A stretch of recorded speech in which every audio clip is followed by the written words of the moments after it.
Good morning बच्चों।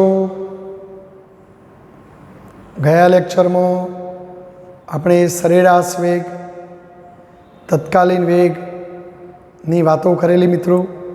એ પ્રશ્નોમાં તમને સમજણ પડી ગઈ હશે। હવે આજે આપણે થોડા આગળ વધીએ નવા લેક્ચરમાં। સમતલમાં થતી ગતિ માટે વેગના ઘટકો સમજાવો। જો એ ધ્યાન આપો, જો આપણે ગઈકાલે સરેરાશ એટલે કે અગાઉના લેક્ચરમાં સરેરાશ વેગની વાત કરેલી કે સરેરાશ વેગ બરાબર સ્થાનાંતર અને તેને અનુરૂપ સમયગાળાનો ગુણોત્તર। વળી આપણે ડેલ્ટા આરની જગ્યાએ ડેલ્ટા એક્સ આઈ કેરેટ વત્તા ડેલ્ટા વાય જે કેરેટ લખતા હતા અને છેદમાં સમયગાળો ડેલ્ટા ટી। જો આનાએ છેદમાં અને આનાએ છેદમાં અલગ પાડીને લખીએ તો delta x by delta t i caret વત્તા delta y by delta t j caret. X દિશામાં સ્થાનાંતર અને એને અનુરૂપ સમયગાળાનો ગુણોત્તર, તો એને એક્સ દિશામાંનો સરેરાશ વેગ કહેવાય। તો આઈ કેરેટ વત્તા ડેલ્ટા વાય બાય ડેલ્ટા ટીને વાય દિશામાંનો સરેરાશ વેગ કહેવાય જે કેરેટ। તો આ રીતે આપણે સરેરાશ વેગનું સૂત્ર લાવ્યા હતા। પણ પછી આપણે પેલા તત્કાલીન વેગની વાત કરી હતી કે જો limit delta T tends to 0 લક્ષ લઈએ, જો આપણે આવું ગોલ ટાર્ગેટ રાખીએ તો આપણને તત્કાલીન વેગ, આપણને કયો વેગ મળે મિત્રો? તત્કાલીન વેગ મળે અથવા તાત્ક્ષણિક વેગ મળે। એટલે જો આપણે આ જ સૂત્રમાં આપણે આ જે સ્થાનાંતર ભાગ્યા સમય લઈએ છીએ, સમય નાનો લઈએ સ્થાનાંતર નાનું થશે। તો જો આપણે તત્કાલીન વેગ શોધવો હોય તો તત્કાલીન વેગ લખતી વખતે આપણે પેલું આજુબાજુ સરેરાશનું ચિહ્ન નહીં લખવાનું। તો તત્કાલીન વેગ બરાબર સ્થાનાંતર ભાગ્યા એ માટે લાગતો સમયગાળો, સ્થાનાંતર ભાગ્યા એ માટે લાગતો સમયગાળો। પણ તત્કાલીન વેગમાં આ બધું સૂક્ષ્મ હોય એટલે સમયગાળો ટેન્ડ્સ ટુ 0 આવું લક્ષ્ય આપણે લેવું પડે। જેમ આપણું લક્ષ્ય 12મામાં સાયન્સ રાખી સારા ગુણ મેળવવાનું આપણું લક્ષ્ય, એમાં સમય નાનો કરવાનું આપણું લક્ષ્ય।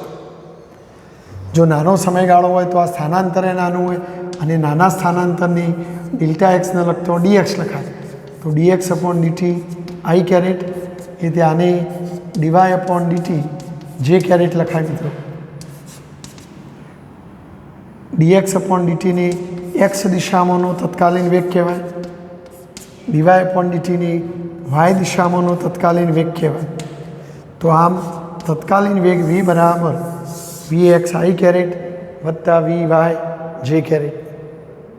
જો આને આપણે સમતલમાં ચિત્રમાં બતાવવા માગતા હોઈએ તો જો આપણે આ એક્સ દિશા, આ વાય દિશા, ધારો કે કોઈ કણ ગતિ કરતો કરતો આ દિશામાં જઈ રહ્યો છે તો આ એના વેગની દિશા કહેવાય મિત્રો।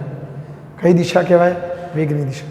પણ જો આ સમતલમાં જઈ રહ્યું છે, આ કોઈ ચોક્કસ એક જ એક્સ દિશામાં નથી જઈ રહ્યું, એ આમ જઈ રહ્યો છે, એનો મતલબ કે અહીંથી આમ જતો હોય તો જો અહીંયા તમે લંબ દોરો તો એનો મતલબ કે અહીંથી આમ પણ ગયો તો આ દિશામાંના વેગને એક્સ દિશામાંનો વેગ કહેવાય।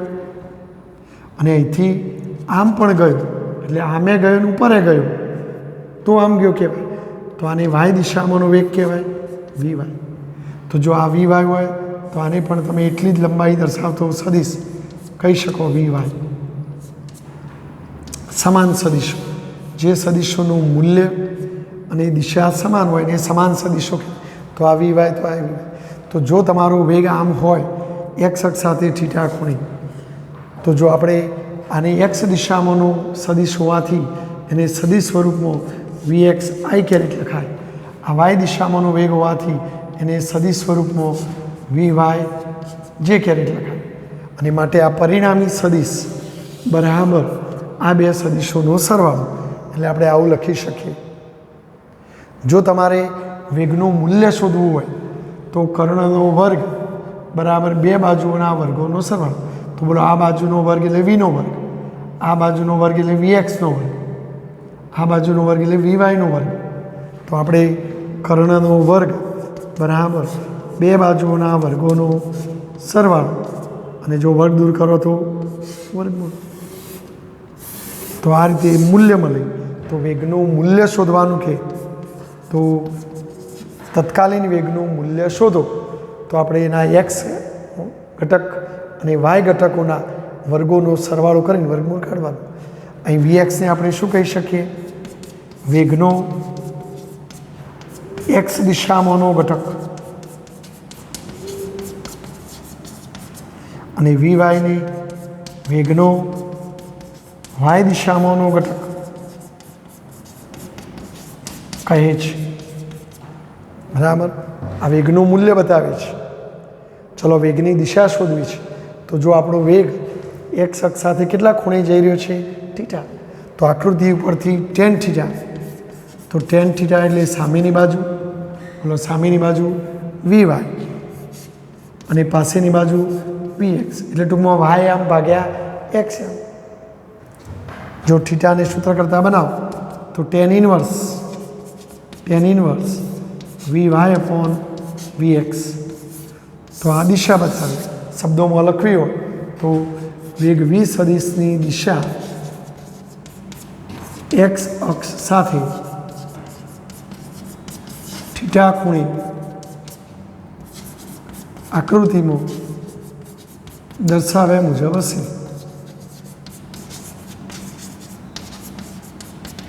તો આમ વેગના ઘટકોના સ્વરૂપમાં આ પ્રશ્ન મેં તમને સમજાવ્યો. તો બોલો, ખ્યાલ આવી ગયો મિત્રો? તો તમને પ્રશ્ન પૂછાય કે સમતલમાં થતી ગતિ માટે વેગના ઘટકો સમજાવો. તો પહેલાં આપણે સરેરાશ વેગના ઘટકોની વાત કરવાની, પછી આપણે લક્ષ લેવાનું, સમયગાળો નાનો લેવાનો. તો એ સંજોગોમાં તત્કાલીન વેગ મળે. તો આ તત્કાલીન વેગના ઘટકો છે, અને આ રીતે તમારે બતાવો. તો સ્ક્રીનશોટ લઈ લો મિત્રો આ પ્રશ્ન. બોલો ઓકે. ટૂંકમાં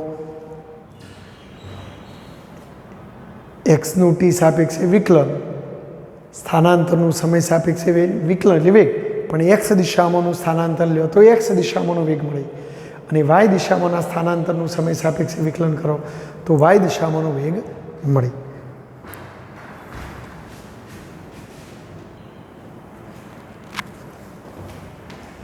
ચલો વિદ્યાર્થી મિત્રો, આપણે સરેરાશ વેગ, તત્કાલીન વેગની વાત કરી. હવે આપણે પ્રવેગની વાત કરી.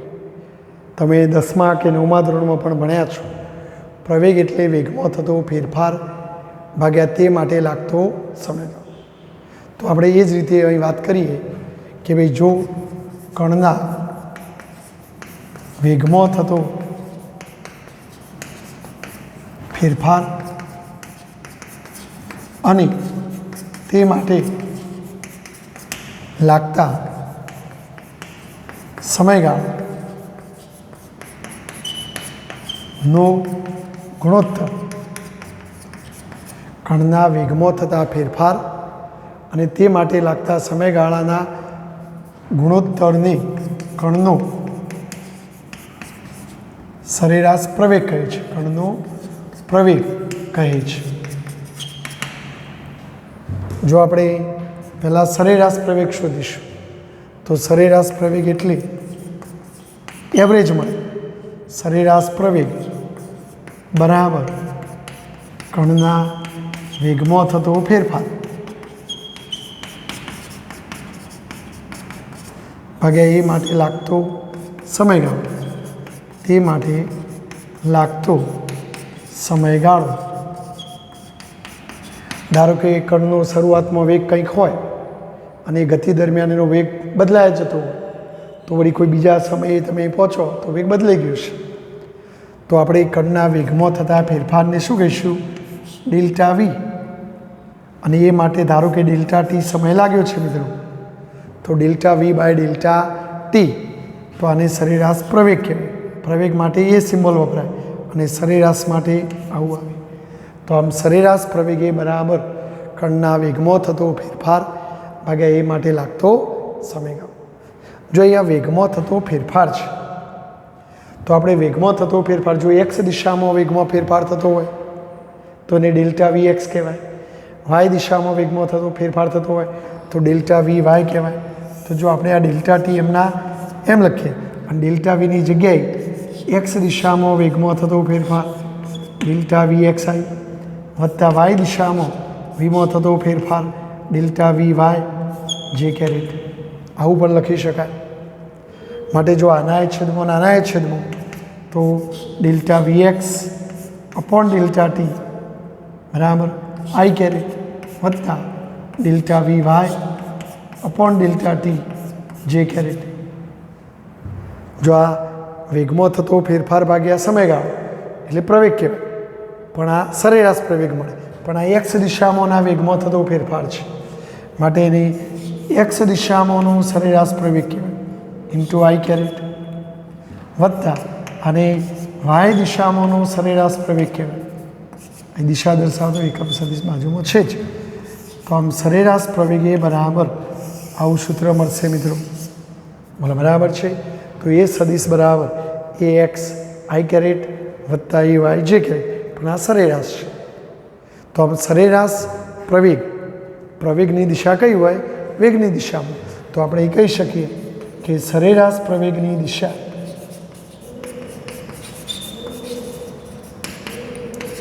સરેરાશ વેગની દિશામાં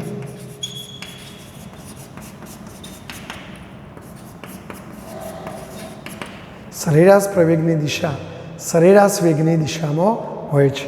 પ્રવેગનો એકમ કયો? તો જો આ વેગ છે મિત્રો, વેગનો એકમ મીટર પર સેકન્ડ અને આ નીચે ફરી સેકન્ડ, તો મીટર પર સેકન્ડ ભાગ્યા સેકન્ડ એટલે મીટર પર સેકન્ડ સ્ક્વેર. તો પ્રવેગનો એકમ મીટર પર સેકન્ડ સ્ક્વેર છે. તો આ પ્રવેગનું એકમ મિત્રો મીટર પર સેકન્ડ સ્ક્વેર છે. બોલો ખ્યાલ આવી ગયો? તો આ સરેરાશ પ્રવેગ કહેતો આવું લેવાનું. ટૂંકમાં વેગના જેવું છે, પણ વેગમાં સ્થાનાંતર ભાગ્યા સમય આવે. આમાં વેગમાં થતો ફેરફાર ભાગ્યા સમય આવે. હવે જો તત્કાલીન લાવવું હોય તો હમણાં આપણે અગાઉના પ્રશ્નોમાં જેમ જો સમયગાળો ટેન્સ ટુ 0 લઈએ, જો સમયગાળો ડેલ્ટા ટી ટેન્સ ટુ 0 ખૂબ નાનો સમયગાળો લઈએ અને આવું લક્ષ્ય લઈ અને પ્રવેગ શોધીએ, તો આવું લક્ષ્ય લઈને જો પ્રવેગ શોધવામાં આવે તો આવું લક્ષ્ય લઈને મળતા પ્રવેગને અથવા આવું લક્ષ્ય લેતો મળતા પ્રવેગને આપણે તત્કાલીન પ્રવેગ કહે છે અથવા તાત્ક્ષણિક પ્રવેગ કહે છે. તો જો આપણે સરેરાશ પ્રવેગનું સૂત્ર તો આ જ છે મિત્રો, એ બરાબર વેગમાં થતો ફેરફાર ભાગ્યા સમયગાળો. પણ જો તમે સમયગાળો બહુ સૂક્ષ્મ લો ટેન્સ ટુ 0, તો જો તમે આ રીતે સમયગાળો સૂક્ષ્મ લઈને વાત કરો તો એ સંજોગોમાં આપણે આ જ સૂત્રને ડીવી બાય ડીટી લખતા હતા. શું લખતા હતા? D v by d t. તો આ સરેરાશનું ચિહ્ન કાઢી નાખતા હતા. તો આમ તત્કાલીન પ્રવેગી એ બરાબર તત્કાલીન વેગનું સમય સાપેક્ષે વિકલન. તો આ વેગનું સમય સાપેક્ષે વિકલન એ પ્રવેગ બતાવે છે. આને શબ્દોમાં કેવું હોય તો તત્કાલીન વેગનું સમય ટી સાપેક્ષે વિકલન કરતો તત્કાલીન પ્રવેગે મળે છે. એટલે કોઈ એક્ઝામ્પલમાં તમને વેગ આપેલો હોય અને પ્રવેગ શોધવાનું કહે તો વિકલન કરી દેવાનું. બોલો ખ્યાલ આવી ગયો? હવે આપણે પેલા ઘટકોના સ્વરૂપમાં જઈએ. જો તો મિત્રો એ સદિશ બરાબર ડી ડીટી. હવે યાદ કરો વેગને આપણે બે ઘટકોના સ્વરૂપમાં લખતા હતા, વી એક્સ આઈ કેરેટ વત્તા વી વાય જે કેરેટ. તો પછી આનું એ અને આનું એ બે જુદું પાડીએ. જો ડી ડીટી આ વી એક્સ આ દિશા દર્શાવતો એકમ સદિશ એટલે d v y upon dt દિશા દર્શાવતો એકમ સદિશ. હવે જો આ વેગનું સમય સાપેક્ષે વિકલન તો પ્રવેગ, પણ આ એક્સ દિશામાંના વેગનું સમય સાપેક્ષે વિકલન તો એને એક્સ દિશામાંનું તત્કાલીન પ્રવેગ કહેવાય. તો એ એક્સ આઈ કેરેટ એ રીતે આ વેગનું સમય સાપેક્ષે વિકલન એટલે પ્રવેગ, પણ વાય દિશામાંનો વેગ હતો એટલે વાય દિશામાંનો પ્રવેગ, બરાબર. અને બાજુમાં દિશા દર્શાવતા તત્કાલીન પ્રવેગ. તો આમ એ સદિશ બરાબર આપણને આવું સૂત્ર મળે મિત્રો. જો એક્સ દિશામાંનું તત્કાલીન પ્રવેગ શોધવું હોય તો એક્સ દિશામાંના તત્કાલીન વેગનું સમય સાપેક્ષે વિકલન, વાય દિશામાંનો તત્કાલીન પ્રવેગ શોધવાનું કે તો વાય દિશામાંના તત્કાલીન વેગનું સમય સાપેક્ષે વિકલન. તો આ વાય ઘટક મળે.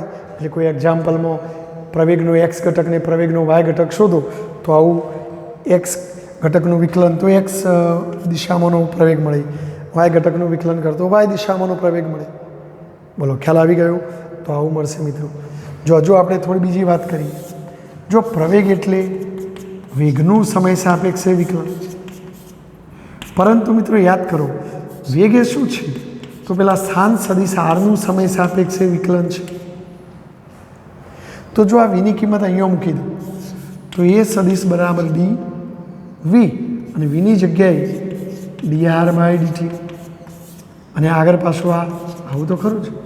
એટલે જો આરનું વિકલન કરવાથી વેગ થાય અને વેગનું વિકલન કરવાથી પ્રવેગ થાય, માટે પ્રવેગ એ આરનું 2 વખત વિકલન છે. તો જો આને ગણિતની પરિભાષામાં આ રીતે લખાય d square r d t d t એટલે ડીટીનો સ્ક્વેર. તો પ્રવેગ એ સ્થાન સદિશ આરનું દ્વિતીય વિકલિત છે.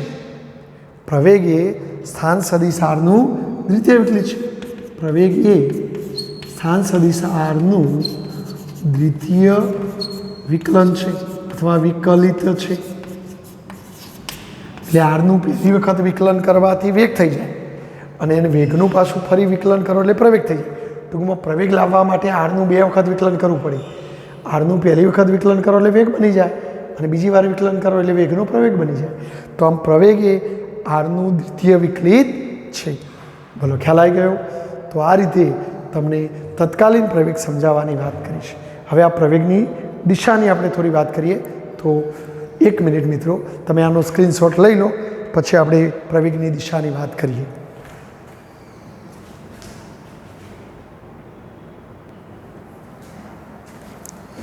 ચલો વિદ્યાર્થી મિત્રો, પ્રવેગની દિશાની વાત કરીએ.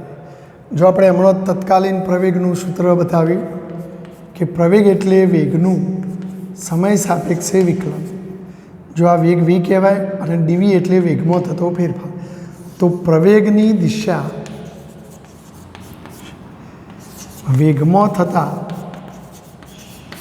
ફેરફારની દિશામાં હોય છે.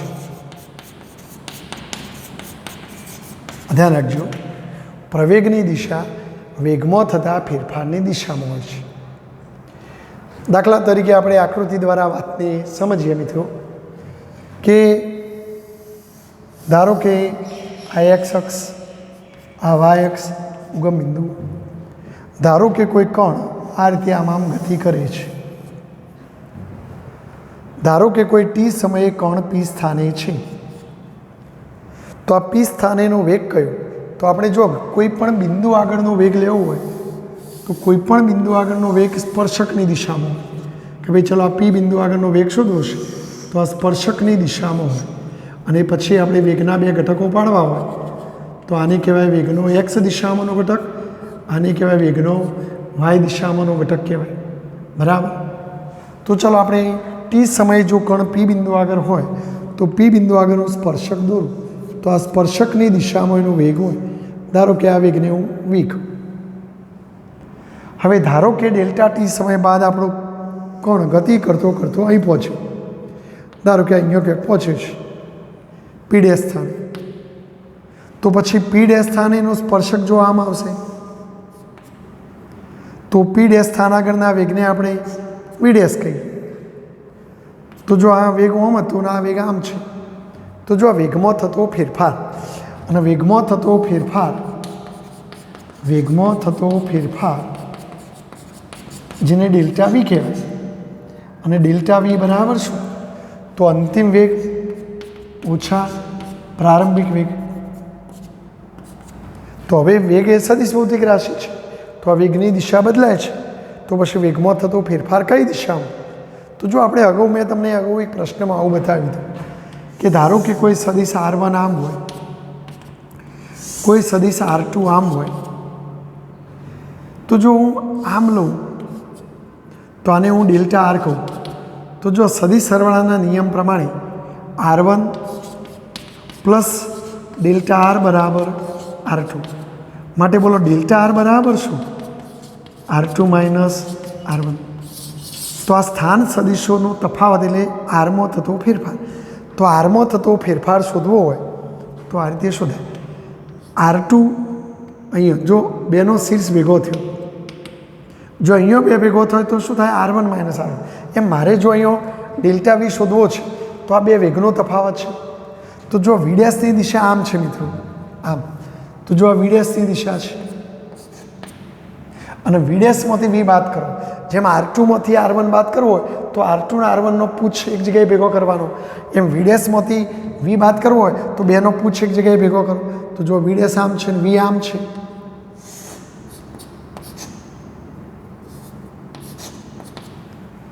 અને હવે જેમ R2 માઇનસ R1 એટલે ડેલ્ટા R, તો ડેલ્ટા R આવ, એમ આપણે વીડેસ માઇનસ V તો પછી આમ આવ, તો આમ ડેલ્ટા Vની દિશા આમ આવે મિત્રો, આમ. એટલે જો ડેલ્ટા V આમાં તો વેગમાં થતો ફેરફાર આમ આવે, અને વેગમાં થતા ફેરફારની દિશા એ પ્રવેગની કે, તો આપણે અહીંયા પ્રવેગની દિશા આમ કેવું આવે? આ દિશામાં. તો પ્રવેગની દિશા આમ આવે મિત્રો. આ મેં કોઈ ડેલ્ટા T સમયગાળો લીધો, ધારો કે આ બિંદુને હું P1 નામ આપું. જો સમયગાળો નાનો લો તો આપણો કણ અહીંથી અહીં ક્યાંક નજીક પહોંચ્યું છે, તો જો આપણે સમયગાળો નાનો લઈએ તો આપણે P1 જગ્યાએ ધારો કે કોઈ P2 સ્થાને કણ આવેલો, તો જો આજ આપણે આકૃતિ આવી દોરી શકીએ મિત્રો કે ભાઈ ચલો તમારો પદાર્થ આમ જતો હતો, તો આ જગ્યાએ જો વેગ તમારો શરૂઆતમાં P1 સ્થાને વેગ આમ હતો, પણ હવે જો આપણે દૂર કણ લેવાના બદલે થોડો સમયગાળો નાનો લઈએ, તો નાનો લઈએ તો અહીં આવશે, ધારો કે આ P2, તો આ જે અંતર વધારે હતું એ જગ્યાએ મેં ઓછું કર્યું, તો જો આ જગ્યાએ વેગ આમ હોય, તો જો હવે આ બંનેનો તફાવત શોધવો હોય ડેલ્ટા V, તો બેનો પૂછ ભેગો કરો, તો જો આ V આમ અને ડેલ્ટા V આમ, આ V' આમ, તો પછી પરિણામી જવાબમાં તો આ ડેલ્ટા V આમ આવે મિત્રો, અને ડેલ્ટા V એટલે V' માઇનસ V, તો જો એની દિશા આમ આવે તો આ દિશા આમ આવશે, તો પ્રવેગની દિશા આમ આવે, એટલે પ્રવેગની દિશા થોડી બદલાય. જો હજુ સમયગાળો બહુ નાનો લે મિત્રો, જો આપણે હજુ સમયગાળો નાનો લઈએ, એટલે જો આપણે ધારો કે તમારો કણ કોઈ શરૂઆતમાં અહીંયા હતો, તો આ શરૂઆતનો વેગ છે સ્પર્શકની દિશા. હવે તમે સમયગાળો બહુ નાનો લો, P3 લઈએ આપણે, તો જો સ્પર્શક આમ આવશે, ધારો કે આ V', તો તમારે બસ એ જ ટેકનિક વાપરવાની, આ V અને આ V', તો આ તફાવત ડેલ્ટા V, તો પ્રવેગ આમ આવે, ડેલ્ટા Vની દિશામાં પ્રવેગ આવે. એટલે જો આપણા પુસ્તકમાં આવી બધી આકૃતિઓ દોરી હોય અને પછી લખ્યું હોય કે ધારો કે ડેલ્ટા T1 જેટલા સમયગાળે કણ P1 આગળ છે, ડેલ્ટા 2 સમય P2 સ્થાને છે, ડેલ્ટા 3 સમયે P3 સ્થાને છે. જો આ સમયગાળો મોટો હતો એટલે ડેલ્ટા T1 મોટો હતો, એની જગ્યાએ આ થોડો નજીક છે એટલે ડેલ્ટા T2 નાનો છે, આ એનાથી પણ નાનો છે, એટલે આપણે ડેલ્ટા T1 મોટો, એનાથી ડેલ્ટા T2 નાનો, એનાથી ડેલ્ટા T3 નાનો, ડેલ્ટા T1 સમયે કણ P1 સ્થાને હતો, આ સમયગાળો લઈએ તો P2 સ્થાને, આ સમયગાળો લઈએ તો P3 સ્થાને છે. એટલે ટૂંકમાં ડેલ્ટા Tનું મૂલ્ય ઘટે તેમ તેમ ડેલ્ટા Vની દિશા પણ બદલાતી જાય, અને પરિણામે પ્રવેગની દિશા પણ બદલાતી જાય. તો આમ પ્રવેગ એ વેગમાં થતા ફેરફારની દિશામાં હોય છે મિત્રો. બરાબર ખ્યાલ આવી ગયો? જો તમે હજુ પણ નાનું કરી દો તો આપણી આકૃતિમાં તમે જો P અને P' ખૂબ નજીક લઈ જાઓ તો બરાબર, તો એ વખતે તમે આ રીતે વેગમાં થતો ફેરફાર આમ નાની આકૃતિ આમ થાય તો તમે આ રીતે બતાવી શકો. એટલે આપણી ચોપડીમાં 4 આકૃતિઓ બતાવેલી છે કે વેગની દિશા અને વેગમાં થતા ફેરફારની દિશા અને વેગમાં થતા ફેરફારની દિશા પ્રવેગની દિશા. અહીં પ્રવેગની દિશા સતત જુદી જુદી મળશે, કારણ કે વક્ર માર્ગમાં દિશા સતત બદલાતી હોય તો વેગમાં થતા ફેરફારની દિશા પણ બદલાતી. મિત્રો, અગાઉના પ્રકરણમાં આપણે એક પરિમાણમાં ગતિની વાત કરતા હતા, અને જો એક પરિમાણમાં થતી ગતિમાં કણ એક જ દિશામાં દોડતો હોય, જો કણ આમ દોડતો હોય તો વેગની દિશા આમ હોય. હવે જો એનો વેગ વધે તો પણ એ જ દિશામાં વધે, તો વેગમાં પણ એ જ દિશામાં વધારો થાય, તો વેગમાં થતો ફેરફાર પણ એ જ દિશામાં, અને વેગમાં થતો ફેરફાર એ દિશામાં, તો પ્રવેગ પણ એ જ દિશામાં. અને જો વેગમાં ઘટાડો થતો હોય તો વેગમાં થતો ફેરફાર પ્રારંભિક વેગ વધુ હોય, ધારો કે પ્રારંભિક વેગ 10 છે અને પછી પેલો 8 થયો, તો તમે જ્યારે અંતિમ વેગ ઓછા પ્રારંભિક વેગ લખો તો 8 ઓછા 10 એટલે -2, તો વેગમાં થતો ફેરફાર ઋણ આવે, તો ઊંધી દિશા કહેવાય. ટૂંકમાં એક પરિમાણમાં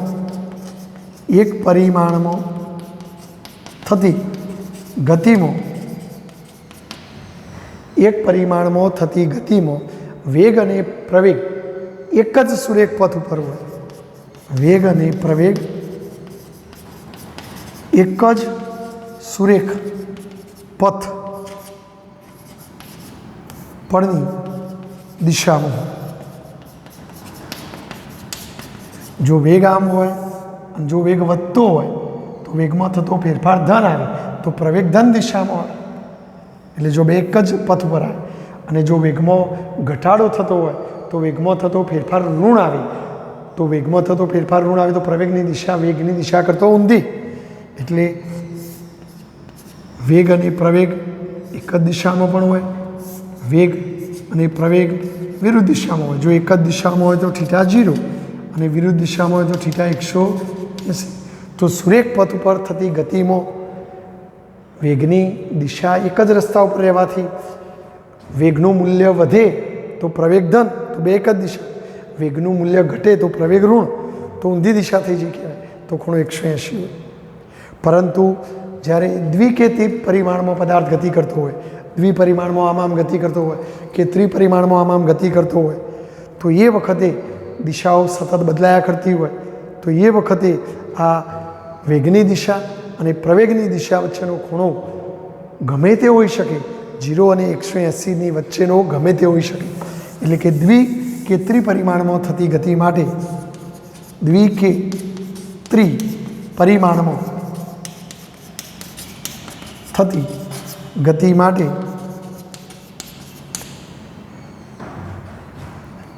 દ્વિ કે ત્રિપરિમાણમાં થતી ગતિ માટે વેગ અને પ્રવેગની દિશા વચ્ચેનો ખૂણો 0 થી 180 ડિગ્રી વચ્ચેનો ગમે તે હોઈ શકે. બરાબર. જો અહીંયા વેગ આમ દિશાથી આમાં કંઈક જુદી હતી, ટૂંકમાં જે રીતે આમ વળાંકો લેતો હોય એ પ્રમાણે એની દિશા ગમે તે મળી શકે. તો વેગ અને પ્રવેગ વચ્ચેનો ખૂણો, બરાબર, વેગ સ્પર્શકની દિશામાં હોય અને પ્રવેગ વેગમાં થતા ફેરફારની દિશામાં હોય. કણ જો આ બાજુ વળ્યો તો વેગમાં થતો ફેરફાર આમ આવે, તો તમારે એક વખતે વેગની દિશા અને પ્રવેગની દિશા વચ્ચેનો ખૂણો ગમે તે હોઈ શકે. એટલે આમાં કોઈ ફિક્સ હોતો નથી. જ્યારે સુરેખ પથ ઉપર થતી ગતિમાં 0 હોય કાં તો 180 જ હોય. આ બે વસ્તુ યાદ રાખજો તમે. બોલો, ખ્યાલ આવી ગયો? તો પ્રવેગની દિશા વેગમાં થતા ફેરફારની દિશા, અને વેગમાં થતો ફેરફાર, જેમ આપણે આરમાં થતો ફેરફાર એટલે R2 - R1 આ રીતે શોધતા હતા, એમ તમારે આ વેગને એક વેગ આમ હોય તો એ બંને વેગનો પુચ્છ ભેગો કરવાનો, અને આ વેગમાં થતો ફેરફાર, તો આ વેગમાં થતા ફેરફારની દિશા એ જ પ્રવેગની દિશા બતાવવાની. બોલો, ઓકે? તો આ થોડું સમજવા જેવો પોઈન્ટ છે મિત્રો, તો એ તમને આવડવું જોઈએ, તો આ ધ્યાન રાખજો.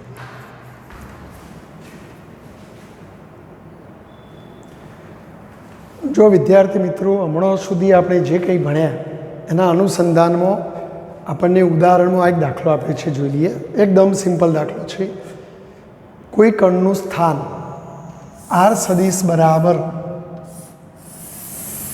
3.0 TI कैरेट यानी कि 3 TI कैरेट वत्ता 2 T² J कैरेट वत्ता 5 K कैरेट। એટલે જો આ પોઈન્ટ ના લખવો હોય તો હું આ રીતે લખીશ 3 TI कैरेट वत्ता 2 T² J कैरेट वत्ता 5 K कैरेट આપેલું છે। જો T સેકન્ડમાં છે અને R મીટરમાં છે તો T સમયે કણનો વેગ શોધો। તો ચલો આપણે T સમયે કણનો વેગ VT શોધવાનો છે। તો આપણે જાણીએ છીએ કે સ્થાનાંતરનું સમય સાપેક્ષે વિકલન એટલે વેગતા અને AT પણ શોધવાનું છે। તો T સમયે પ્રવેગ શોધો। તો પ્રવેગ એટલે શું? વેગનું T સમયે તમને જે વેગ મળ્યો હોય એનું સમય સાપેક્ષે વિકલન તો પ્રવેગ। તો ચલો આપણે શોધી કાઢીએ। જો મિત્રો dt હવે આરની જગ્યાએ આપણે આ લખવાનું 3 TI कैरेट वत्ता 2 T² J कैरेट वत्ता 5 K कैरेट।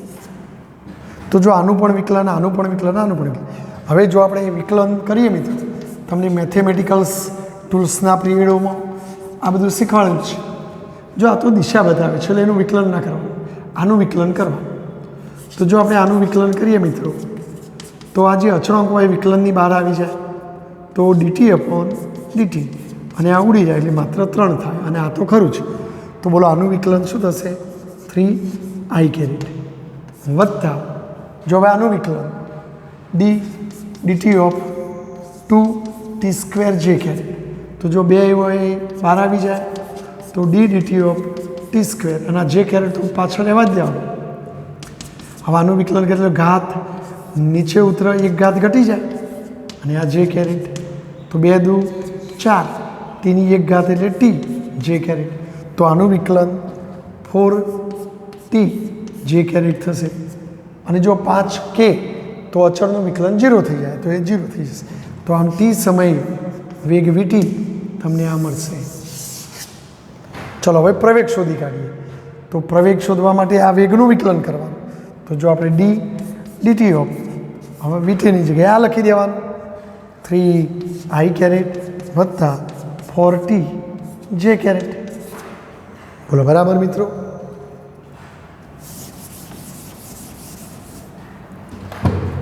જો હવે આનું વિકલન આનું વિકલન તો 3 અચળ સંખ્યાના અચળનું વિકલન 0 થઈ જાય।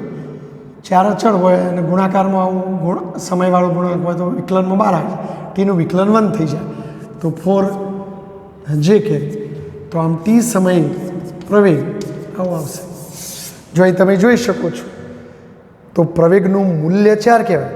તો પ્રવેગનું T સમયે મૂલ્ય કેટલું? તો 4 એકમ મીટર પર સેકન્ડ સ્ક્વેર અને J कैरेट એટલે દિશા। તો પ્રવેગની દિશા બોલો J कैरेट એટલે ધન y દિશામાં। એટલે જો પ્રવેગની વાત કરો તો આવું થાય। તો ચલો આ બંને જવાબ આવી ગયા।